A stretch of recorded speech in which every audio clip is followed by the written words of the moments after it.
Assalamualaikum warahmatullahi wabarakatuh. Pada kesempatan kali ini saya akan menjelaskan mengenai medium fermentasi. Yang namanya medium fermentasi itu adalah tempat untuk mikroba untuk hidup. Jadi fungsi dari medium fermentasi adalah menyediakan semua nutrisi yang dibutuhkan oleh mikroorganisme untuk memperoleh energi, pembentukan sel, dan biosintesis produk-produk metabolisme. Jadi intinya sih yang namanya medium fermentasi itu adalah nutrisi gitu ya. Jadi nutrisi atau makanan yang dibutuhkan oleh mikroorganisme. Nah, untuk sifat fisik medium itu ada medium padat, cair, dan semi padat. Jadi contoh medium fermentasi ada medium fermentasi yang alamiah. Misalnya adalah susu. Susu itu medium fermentasi alamiah yang memang kaya nutrisi. Di situ ada karbohidrat, protein, lemak, vitamin, dan mineral. Apabila susu itu ditambahkan bakteri asam laktat, biasanya nanti akan terjadi fermentasi. Nah, fermentasinya susu itu akan berubah menjadi yogurt. Ya, berarti tandanya di situ susu itu sesuai ya. Jadi di susu itu terkandung bahan makanan yang memang diperlukan oleh mikroorganisme. Contoh lain medium fermentasi yang alamiah itu adalah singkong gitu ya. Singkong apabila ditambahkan Saccharomyces itu biasanya nanti akan terjadi fermentasi yang tadinya singkong itu padat menjadi tape gitu ya, atau peyem gitu. Nah, itu kalau medium fermentasi yang alamiah. Tapi ada juga medium fermentasi yang sintetik, itu biasanya dibuat di laboratorium seperti ini. Medium fermentasinya ditempatkan di alat gelas gitu ya, dan juga nanti akan disterilkan. Contohnya ada nutrien broth atau nutrien agar kalau padat, kemudian ada lagi media MRS itu untuk bakteri asam laktat. Atau kalau yang ini adalah untuk media pengkomposan gitu. Nah, untuk syarat-syarat medium fermentasi, yang pertama adalah menghasilkan rendemen maksimum. Jadi medium fermentasi memang harus dipilih itu yang bisa menghasilkan produk atau biomasa yang tinggi gitu. Jadi syarat pertama adalah media fermentasi dipilih yang mempunyai hasil rendemen yang maksimum. Kemudian juga yang kedua menghasilkan konsentrasi produk atau biomasa maksimum, itu sama saja. Yang ketiga itu mendukung proses pembentukan produk dengan laju maksimum. Jadi kalau misalnya ini fermentasi dari sari anggur menghasilkan alkohol. Ya, jadi sari anggur sendiri itu mendukung produk yang dihasilkan, yaitu mendukung produk yang dihasilkan berupa alkohol, karena di dalam sari anggur itu ada gula gitu ya. Dan juga syarat medium fermentasi yang keempat itu tidak menghasilkan produk samping. Selanjutnya adalah tidak menimbulkan masalah yang berkaitan dengan proses produksi seperti aerasi, agitasi, ekstraksi, purifikasi, dan penanganan limbah. Jadi di sini titik krusial dari fermentasi adalah pemilihan medium. Ya. Untuk formulasi medium ini penting gitu ya, karena tujuannya adalah berkaitan dengan perencanaan penelitian di laboratorium. Kita akan memilih apakah kita mau memformulasikan medium itu dengan medium alamiah atau media sintetik. Kemudian juga nanti formulasi medium ini penting untuk pengembangan skala pilot plant, dan juga penting juga untuk nanti jangka panjangnya ke arah industri fermentasi.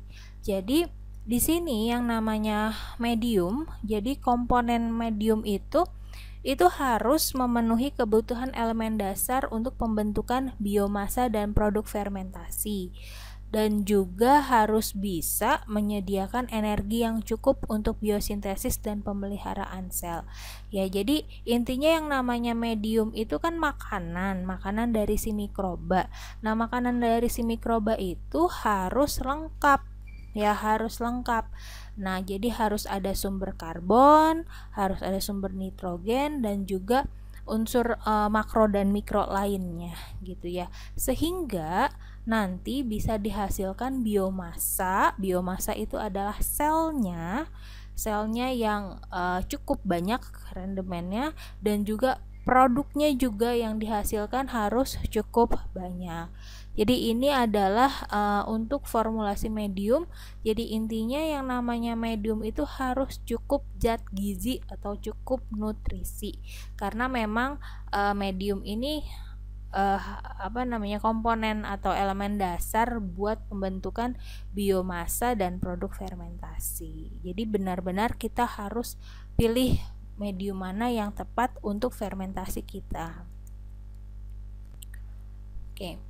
Ini ada beberapa komponen medium fermentasi. Yang pertama itu adalah air, selanjutnya sumber karbon, sumber nitrogen, vitamin dan mineral, prekursor, kemudian ada senyawa tambahan seperti ada induser, prekursor, inhibitor, elisitor, kemudian ada juga antibusa dan buffer. Nah, ini untuk medium fermentasi. Biasanya medium fermentasi akan dimasukkan ke dalam fermentor seperti ini. Setelah medium fermentasi dimasukkan ke dalam fermentor, baru nanti inokulumnya atau mikrobanya dimasukkan ke dalam fermentor, baru nanti diatur kondisi fermentasinya. Misalnya apakah perlu pengadukan, kemudian suhunya nanti disesuaikan, kemudian bagaimana nanti kadar oksigen juga nanti harus disesuaikan. Nah, kemudian komponen medium fermentasi. Nah, komponen medium fermentasi yang pertama itu adalah air. Air ini memang dibutuhkan terutama pada fermentasi substrat cair, dan juga yang namanya air ini memang digunakan untuk melarutkan, ya kalau misalnya kita memakai medium sintetik yang serbuk ya, memang butuh air sebagai pelarut. Nah, air yang dibutuhkan ini memang adalah air bersih atau air murni maupun bebas ion. Yang memang perlu dipertimbangkan ini adalah pH air gitu ya, kemudian kandungan garam terlarut dan kontaminan. Karena pH air, kandungan garam terlarut dan kontaminan itu nanti bisa mempengaruhi pertumbuhan dari si mikroorganisme. Kemudian yang kedua adalah yang namanya medium itu butuh sumber karbon. Jadi yang namanya karbon ini kan bisa dari macam-macam ya. Kita bisa dapat sumbernya dari karbohidrat, kemudian kita bisa dapat dari alkana, alkohol, lemak, minyak, asam organik. Jadi yang namanya sumber karbon itu tidak hanya dari karbohidrat saja. Ya, senyawa-senyawa yang memang strukturnya ada unsur karbon itu bisa ditambahkan di medium fermentasi. Jadi seperti karbohidrat saja ya. Karbohidrat itu untuk medium fermentasi bisa kita tambahkan misalnya ada pati, misalnya atau glukosa, fruktosa, sukrosa, malt ekstrak atau pakai molase gitu ya. Kemudian bisa juga pakai selulosa atau kalau mau pakai whey. Nah, ya, jadi itu sumber karbon itu banyak macamnya. Jadi memang yang namanya sumber karbon itu memang dibutuhkan oleh mikroba. Karena sumber karbon itu dibutuhkan karena dia memiliki fungsi sebagai sumber komponen sel. Kemudian sumber karbon juga yang tadi saya sudah sebutkan itu berperan terhadap proses pertumbuhan mikroba, reproduksi mikroba, pembentukan produk, pemeliharaan sel gitu ya. Dan juga sumber karbon itu sebagai sumber energi. Jadi kalau manusia itu kan sumber karbonnya sendiri kan bisa dari karbohidrat gitu ya, lemak, kemudian protein, itu kan ada unsur karbonnya gitu ya. Nah, itu jadi kalau mikroba yang diambil adalah unsurnya gitu, jadi sumber karbon. Jadi metode sterilisasi karbohidrat sebaiknya dipisahkan dari bahan lain karena gula dapat bereaksi dengan ion amonium dan asam amino membentuk senyawa yang mengandung nitrogen dan berwarna hitam. Jadi pemanasan starch atau pati itu dapat menyebabkan gelatinisasi sehingga medium menjadi lebih kental, dan penggunaan sumber karbon yang cepat digunakan dapat mengurangi produksi metabolit sekunder.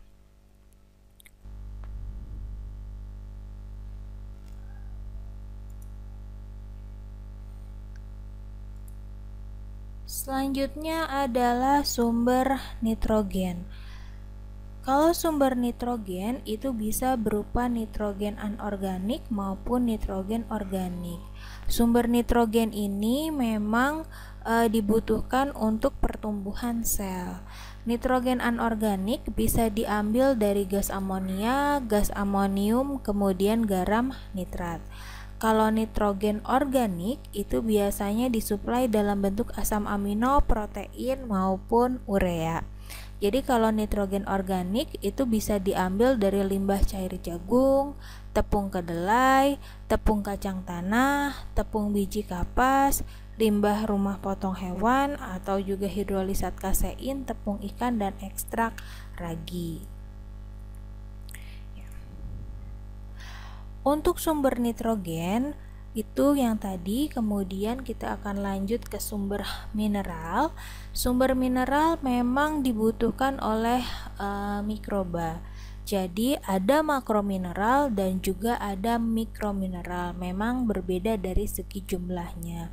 Kalau makromineral di sini ada contohnya ada KH2PO4, magnesium sulfat gitu ya, itu termasuk makromineral. Jadi jumlahnya itu cukup tinggi gitu. Jadi ada kalsium, magnesium, kemudian ada kalium, kemudian juga ada zinc, mangan, tembaga, zat besi gitu ya.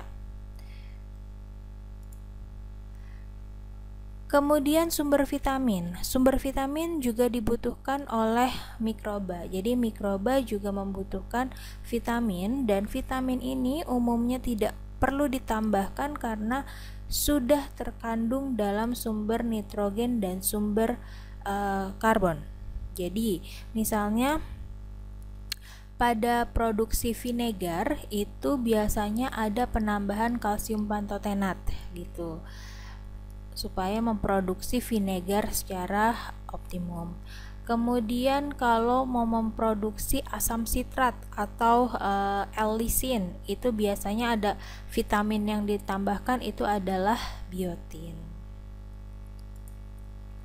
Kemudian ada yang disebut dengan prekursor. Prekursor ini juga boleh ditambahkan di dalam medium fermentasi. Yang dimaksud dengan prekursor ini adalah senyawa kimia yang ditambahkan ke medium fermentasi dan secara langsung ikut membentuk produk. Ya, misalnya dalam proses sintesis atau produksi penisilin.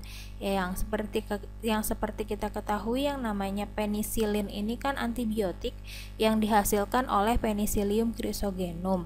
Nah, kalau mau menghasilkan penisilin ini dengan hasil yang optimum, itu biasanya ditambahkan asam fenil asetat pada fermentasi penisilin. Jadi nanti hasil penisilinnya pun akan lebih optimal. Jadi nanti asam fenisilanat ini, fenil asetat ini nanti terikat pada rantai samping molekul penisilin sehingga membentuk penisilin G. Kemudian ada lagi yang ditambahkan di media fermentasi itu adalah inhibitor. Jadi yang namanya inhibitor itu memiliki beberapa fungsi. Yang fungsi yang pertama itu adalah mengalihkan reaksi metabolisme sehingga bisa dihasilkan satu atau lebih produk spesifik, dan fungsinya itu untuk akumulasi metabolisme intermediate. Misalnya penggunaan sodium bisulfit dalam produksi gliserol dengan modifikasi fermentasi etanol oleh Saccharomyces cerevisiae dengan menghambat produksi asetaldehid. Jadi kalau misalnya ingin produksi gliserol gitu ya, tapi pengen produksi gliserol yang hasil fermentasinya itu dari Saccharomyces gitu ya, itu biasanya ada penggunaan sodium bisulfit. Jadi nanti asetaldehid yang terbentuk itu nanti akan dihambat sehingga nanti jalurnya itu akan ke arah produksi gliserol. Kemudian yang kedua, fungsi inhibitor ini adalah meningkatkan produksi metabolit target dan menekan produk yang tidak diinginkan. Misalnya adalah penggunaan inhibitor klorinasi bromid dalam produksi tetrasiklin oleh Streptomyces aureofaciens untuk menekan dihasilkannya klor tetrasiklin. Jadi ada penambahan klorinasi bromid gitu ya dalam produksi tetrasiklin gitu ya, supaya klor tetrasiklin yang dihasilkan itu bisa dihambat gitu ya, sehingga hasil sampingnya juga bisa dikendalikan. Kemudian inhibitor yang ketiga itu bisa berfungsi untuk mempengaruhi struktur dinding sel sehingga meningkatkan permeabilitas dinding sel untuk melepaskan metabolit. Jadi di sini contohnya itu adalah penggunaan penisilin dalam produksi asam glutamat oleh Micrococcus glutamicus. Nah, selanjutnya lagi ada yang disebut dengan inducer. Ya, yang namanya inducer ini adalah senyawa yang bersifat menginduksi sistem biosintesis produk enzim. Nah, enzim induktif itu hanya disintesis untuk merespon adanya inducer di lingkungannya, biasanya berupa substrat enzim atau senyawa strukturnya yang berdekatan gitu. Jadi kalau misalnya contohnya itu pati ya untuk produksi amilase oleh Aspergillus dan juga maltosa oleh Bacillus subtilis gitu ya. Jadi inducer itu adalah zat yang menginduksi. Jadi kalau mau membuat alfa amilase yang banyak, maka si Aspergillus itu dikasih lebih banyak tuh pati gitu. Kemudian kalau misalnya kita mau fermentasinya pakai Bacillus subtilis nih, tapi mau produksinya alfa amilase gitu kan, kita pengen ambil alfa amilase gitu, ingin produksi alfa amilase, tapi kita pakainya bakteri Bacillus subtilis. Nah, supaya produksi alfa amilasenya itu banyak, biasanya dikasih senyawa tambahan. Senyawa tambahannya misalnya maltosa gitu. Nanti si bakteri itu akan menghasilkan enzim yang lebih banyak. Atau kalau misalnya mau produksi enzim selulase gitu ya, itu biasanya dikasih inducer atau zat tambahan supaya memaksa misalnya mikroba tersebut, Trichoderma viridae, menghasilkan lebih banyak selulase. Zat yang ditambahkan itu adalah selulosa. Jadi di sini yang namanya inducer itu dia sebagai penginduksi sistem biosintesis produk.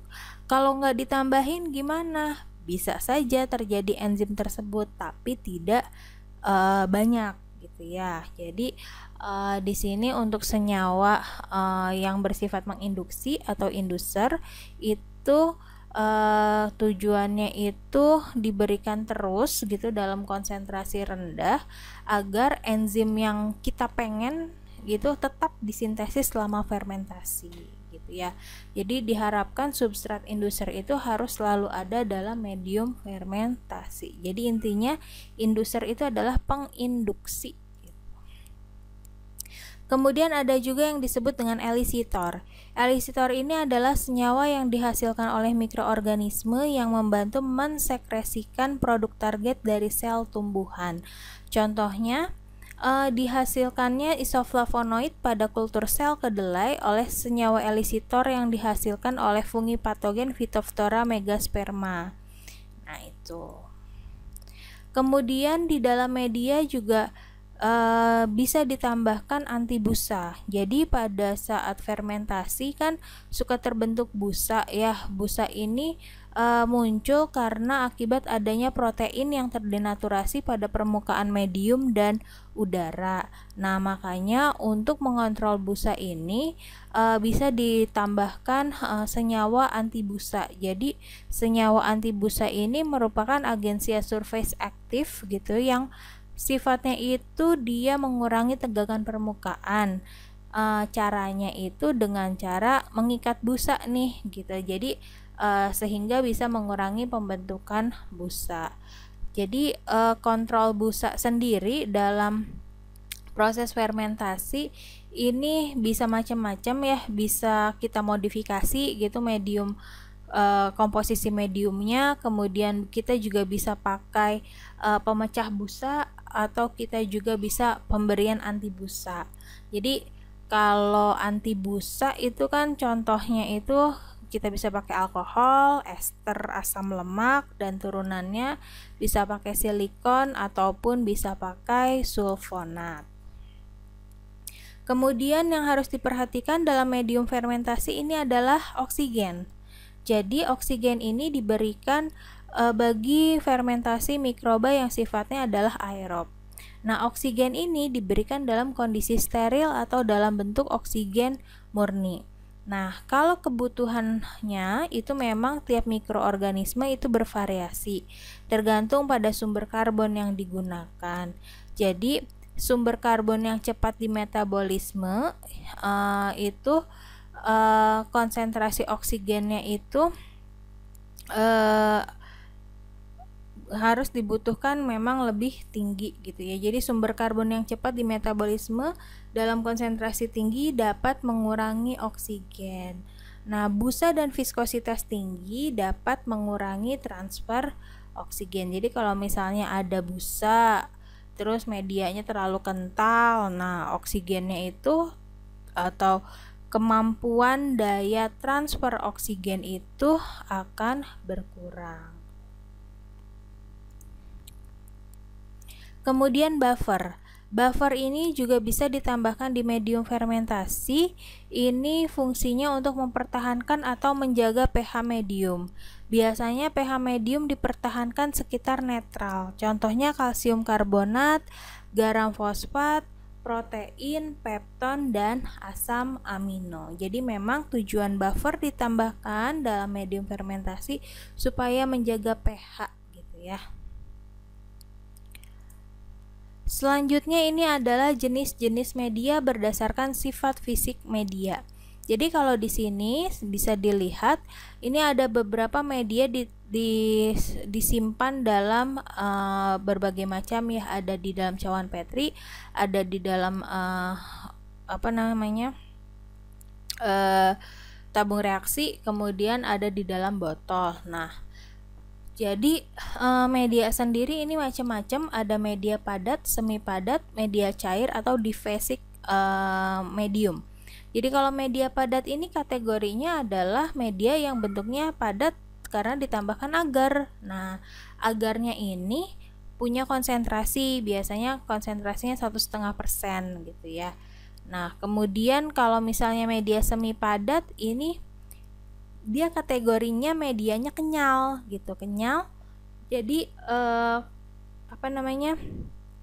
konsentrasi agarnya juga di bawah 1,5%.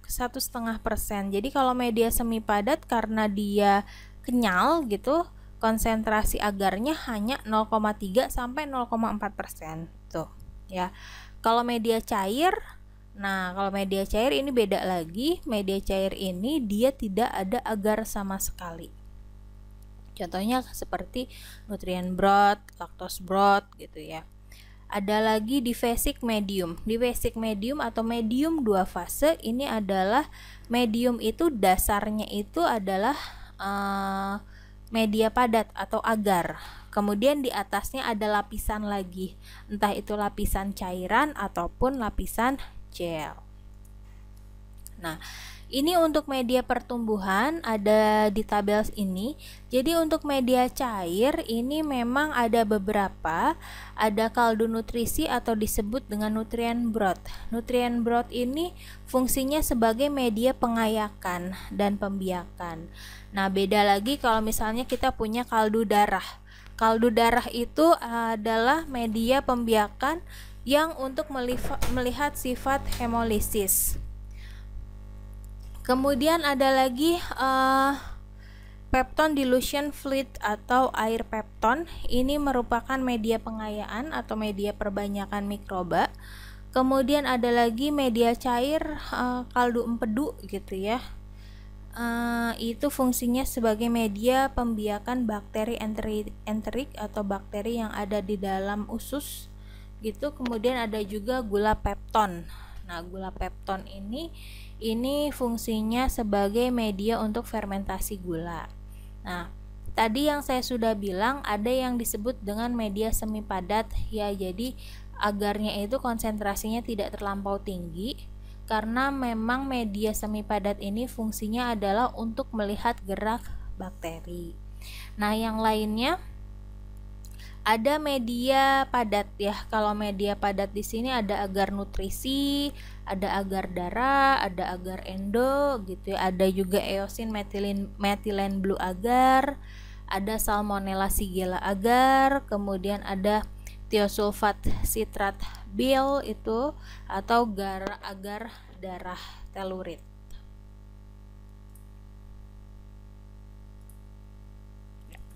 Yang namanya medium kalau mau dipakai itu harus dilakukan sterilisasi. Nah, untuk sterilisasi ini diperlukan karena medium mungkin mengandung sel vegetatif dan spora dari komponen medium dan air yang digunakan itu tidak bersih.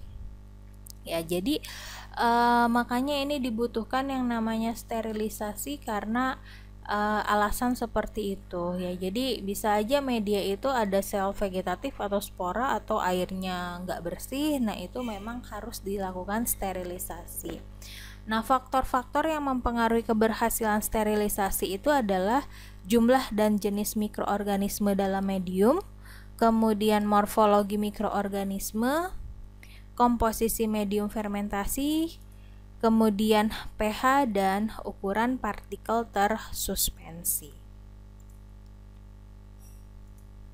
Oke, ini adalah salah satu cara sterilisasi di skala industri. Ini merupakan autoclave gitu ya, dengan suhunya itu 121 derajat Celcius selama 15 menit dan bertekanan ya. Oke. Kita akan melihat cara preparasi pembuatan media pertumbuhan dari mikroorganisme. Ya. Untuk membuat media pertumbuhan, kita memang memerlukan beberapa peralatan gelas. Jadi tergantung kita akan membuat media pertumbuhannya bentuknya apa, media cair, padat, atau semi padat. Nah, ini alat-alat yang dibutuhkan pada saat pembuatan media. Yang kita pakai adalah brand Hart Infusion Agar gitu ya. Kemudian ini adalah komposisinya. Jadi ada sumber karbon, nitrogen, unsur makro maupun mikro. Jadi pertama adalah kita terak air sesuai dengan kebutuhan melarutkan si powder media tersebut. Jadi media ditimbang ya. Media ditimbang.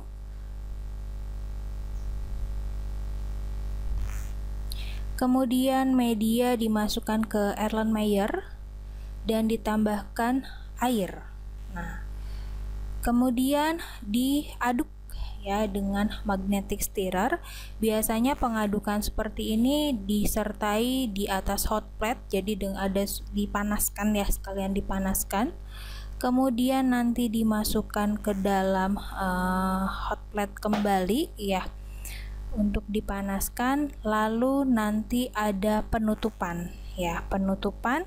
Nah, setelah ditutup seperti ini, media diberi label dan dimasukkan ke alat autoclave. Tujuannya adalah untuk mensterilkan media pertumbuhan mikroba. Nah, jadi ini untuk persiapannya, dimasukkan ke autoclave. Autoclave-nya diberikan air dulu, kemudian media dimasukkan ke dalam autoclave.